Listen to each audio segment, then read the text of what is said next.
जय श्री कृष्ण मित्रों। जीवन में कई बार ऐसा क्षण आता है जब हमें लगता है कि हमारे साथ बहुत गलत हुआ। हमने जिस चीज के लिए जी जान लगा दी वह हमें नहीं मिली। जिस व्यक्ति से हमने बेइंतहा प्रेम किया वह हमें छोड़कर चला गया। जिस काम में हमने अपना सब कुछ झोंक दिया वहां केवल असफलता हाथ लगी। ऐसे समय में मन का विश्वास डगमगाने लगता है, आंखों से आंसू नहीं रुकते और दिल से एक ही आवाज आती है कि हे ईश्वर, तूने मेरे साथ ऐसा क्यों किया? मेरी प्रार्थनाओं में क्या कमी रह गई थी? मेरी श्रद्धा में क्या खोट थी? लेकिन मेरे मित्र, जरा ठहर जाओ, अपने आंसुओं को पोंछ लो और एक गहरे सत्य को समझने का प्रयास करो। ईश्वर कोई जादूगर नहीं है जो तुम्हारे मनोरंजन के लिए चमत्कार दिखाए। वह तुम्हारा पिता है, वह तुम्हारा संरक्षक है। एक पिता अपने बच्चे को जलता हुआ अंगारा नहीं दे सकता, भले ही वह अंगारा बच्चे को कितना ही चमकदार और सुंदर क्यों न लग रहा हो।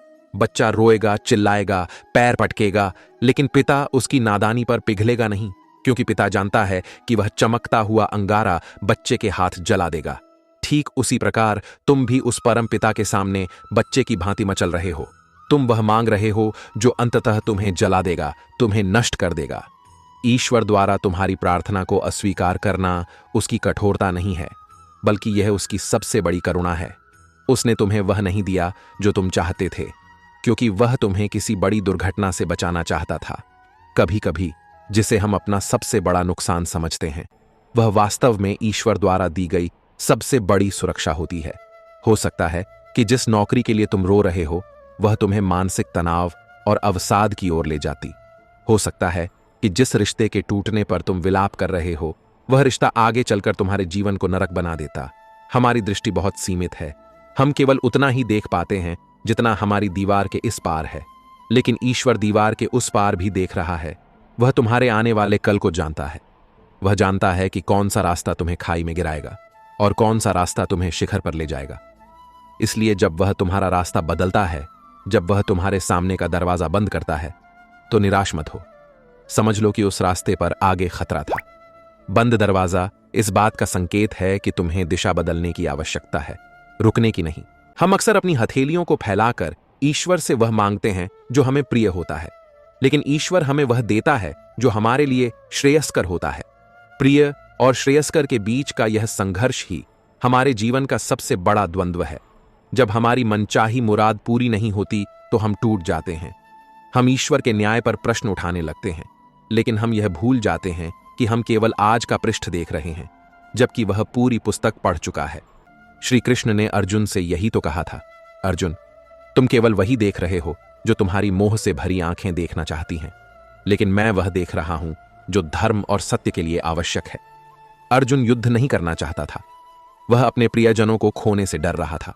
उसे लग रहा था कि भिक्षा मांगकर जीवन यापन करना बेहतर है, लेकिन कृष्ण जानते थे कि अर्जुन के लिए और इस संसार के लिए क्या सही है। यदि अर्जुन उस समय अपनी मर्जी चलाता तो वह इतिहास का सबसे बड़ा कायर कहलाता और अधर्म का बोलबाला हो जाता। कृष्ण ने अर्जुन की इच्छा को नहीं बल्कि उसके कल्याण को चुना। ईश्वर तुम्हें वह नहीं देता जो तुम्हें अच्छा लगता है, वह तुम्हें वह देता है जो तुम्हें अच्छा बनाता है।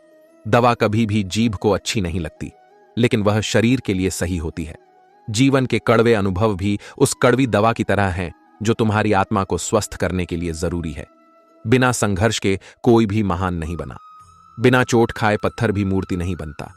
यदि ईश्वर तुम्हें हर बार वह दे दे जो तुम मांगते हो तो तुम कभी भी विकसित नहीं हो पाओगे, तुम कमजोर रह जाओगे। धूप में तपे बिना वृक्ष मजबूत नहीं होता, छांव में पनपा हुआ पौधा थोड़ी सी हवा से उखड़ जाता है। ईश्वर तुम्हें उखड़ने नहीं देना चाहता, वह तुम्हें वटवृक्ष बनाना चाहता है। इसलिए वह तुम्हें संघर्ष की धूप में तपाता है, असफलता की आंधी में झकझोरता है, ताकि तुम्हारी जड़ें और गहरी हो सकें।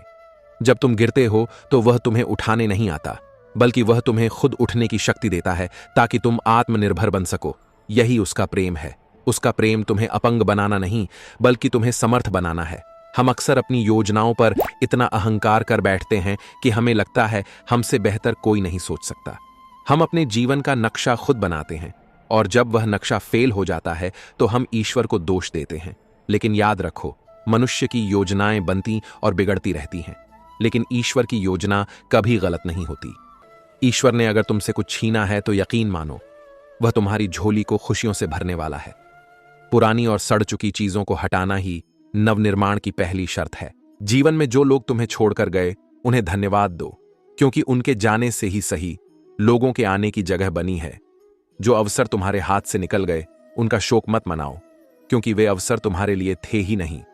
जो तुम्हारा है वह तुम्हें मिलकर रहेगा, चाहे पूरी दुनिया उसे तुमसे छीनने की कोशिश करे। और जो तुम्हारा नहीं है वह तुम्हें कभी नहीं मिलेगा, चाहे तुम उसके लिए अपना सब कुछ दांव पर लगा दो। इस सत्य को स्वीकार कर लेना ही शांति का मार्ग है। तनाव और चिंता तभी होती है जब हम उस चीज को पकड़ने की कोशिश करते हैं जो रेत की तरह फिसल रही है। पकड़ना छोड़ दो, बहना सीखो नदी की तरह। नदी को पता नहीं होता कि उसका रास्ता कहां है, लेकिन उसे सागर पर भरोसा होता है। तुम्हें भी उस परमात्मा पर भरोसा रखना होगा। भरोसा तब नहीं जब सब कुछ ठीक चल रहा हो, भरोसा तब जब कुछ भी ठीक न चल रहा हो, जब चारों तरफ अंधेरा हो और उम्मीद की कोई किरण न दिखे। तब यह विश्वास रखना कि मेरा सारथी मेरे साथ है। वह मुझे भटकने नहीं देगा, वह मुझे डूबने नहीं देगा। यह विश्वास ही तुम्हें तूफानों से पार ले जाएगा। मैं नहीं जानता कि मेरे लिए क्या सही है, मैं तो अज्ञानी हूं, तू सर्वज्ञ है, तू जो करेगा वह मेरे हित में होगा। यह समर्पण तुम्हें इतना हल्का कर देगा जैसे सिर से मनोबोझ उतर गया हो। सारी चिंताएं मिट जाएंगी, क्योंकि अब जिम्मेदारी तुम्हारी नहीं उसकी है, और वह अपनी जिम्मेदारी निभाना बखूबी जानता है। वह तो योग क्षेमम वहाम्यहम का वचन देता है, अपने भक्तों का योग और क्षेम वाहन करता है। लेकिन भक्त बनने की शर्त है अनन्य भाव, अर्थात दूसरा कोई नहीं। जब तक तुम विकल्पों की तलाश में रहोगे तब तक तुम भटकते रहोगे। जब तुम मान लोगे कि वही एकमात्र विकल्प है तभी शांति मिलेगी। जीवन में कभी कभी ऐसा लगता है कि हमारी प्रार्थनाएं सुनी नहीं जा रही हैं। हम चीखते हैं, पुकारते हैं, लेकिन उधर से कोई जवाब नहीं आता। यह मौन भी एक उत्तर है। ईश्वर का मौन तुम्हें धैर्य सिखा रहा है। वह देख रहा है कि तुम कितनी देर तक प्रतीक्षा कर सकते हो। धैर्य कड़वा होता है, लेकिन उसका फल बहुत मीठा होता है। हो सकता है तुम जो मांग रहे हो वह तुम्हें अभी मिल जाए तो तुम उसे संभाल ना पाओ। पात्रता आने से पहले अगर कोई वस्तु मिल जाए तो वह वरदान नहीं, अभिशाप बन जाती है। अगर किसी बच्चे को लॉटरी का धन मिल जाए तो वह बर्बाद हो जाएगा, क्योंकि उसमें धन को संभालने की समझ नहीं है। ईश्वर तुम्हें पहले समझदार बना रहा है, तुम्हें परिपक्व कर रहा है, ताकि जब वह तुम्हें दे तो तुम उसे संभाल सको, उसकी महिमा को समझ सको। देर लग रही है तो निराश मत होना माली, सींचे 100 घड़ा। अर्थ हुआए फल होए, समय से पहले फल नहीं पकता। हर चीज का एक निर्धारित समय है। तुम्हारे जन्म का समय तय था, तुम्हारी मृत्यु का समय तय है, तो फिर तुम्हारे जीवन की घटनाओं का समय कैसे गलत हो सकता है? सब कुछ एक दैवीय घड़ी के अनुसार चल रहा है। तुम बस अपनी जल्दबाजी में तालमेल खो बैठते हो। संगीत के सुरों में अगर धैर्य ना हो तो संगीत शोर बन जाता है। हम देखते हैं कि अमुक व्यक्ति को बिना प्रयास के सब मिल गया और हमें एड़ी छोटी का जोर लगाने पर भी कुछ नहीं मिला। यह तुलना ईश्वर के न्याय पर संदेह पैदा करती है। लेकिन हम यह नहीं जानते कि हर किसी की यात्रा अलग है, हर किसी का प्रश्न पत्र अलग है। तो फिर उत्तर एक जैसे कैसे हो सकते हैं? ईश्वर ने हर किसी के लिए अलग योजना बनाई है। गुलाब और कमल की तुलना नहीं की जा सकती। गुलाब का सौंदर्य अलग है और कमल की गरिमा अलग। तुम जो हो, तुम जैसे हो, वही तुम्हारे लिए सर्वश्रेष्ठ है। ईश्वर कभी त्रुटिपूर्ण रचना नहीं करता। उसने तुम्हें अद्वितीय बनाया है। तुम्हारे जैसा दूसरा कोई नहीं। ईश्वर तुम्हें वह नहीं देता जो पड़ोसी के पास है, वह तुम्हें वह देता है जो तुम्हारे स्वभाव के अनुकूल है। हो सकता है कि धन उस व्यक्ति के लिए वरदान हो, लेकिन तुम्हारे लिए वह विष बन जाए। हो सकता है कि संघर्ष तुम्हारे लिए वरदान हो जो तुम्हें भीतर से निखार रहा हो। जिसने तुम्हें बनाया है वह तुम्हारी क्षमताओं को जानता है। वह जानता है कि तुम कितना भार उठा सकते हो। वह कभी भी तुम्हें तुम्हारी क्षमता से अधिक बोझ नहीं देता। अगर जीवन में कठिनाइयां बड़ी हैं तो समझ लो कि ईश्वर ने तुम्हें बहुत शक्तिशाली बनाया है। परिस्थितियां तुम्हें डराने के लिए आती हैं, लेकिन जो डर गया वह मर गया, और जो डट गया वह तर गया। ईश्वर का हाथ तुम्हारे सिर पर है, भले ही तुम्हें वह दिखाई न दे। हवा दिखाई नहीं देती पर महसूस होती है। ईश्वर भी दिखाई नहीं देता पर महसूस होता है। जब तुम अकेले होते हो, जब तुम निराश होते हो, तब भीतर से जो एक आवाज आती है कि सब ठीक हो जाएगा, वही ईश्वर की आवाज है। उसे अनसुना मत करो, वही तुम्हारा मार्गदर्शन कर रहा है। हम अक्सर शोरगुल में उस धीमी आवाज को दबा देते हैं। दुनिया की सलाह मशविरे में हम अपनी अंतरात्मा को भूल जाते हैं। दुनिया तुम्हें भ्रमित कर सकती है, लेकिन तुम्हारी अंतरात्मा कभी झूठ नहीं बोलती, क्योंकि वहां साक्षात परमात्मा बैठे हैं। अपने भीतर की यात्रा शुरू करो। बाहर की दौड़ तुम्हें केवल थकान देगी। भीतर का विश्राम तुम्हें नई ऊर्जा देगा। ईश्वर जो भी करता है उसमें एक गहरा रहस्य छिपा होता है।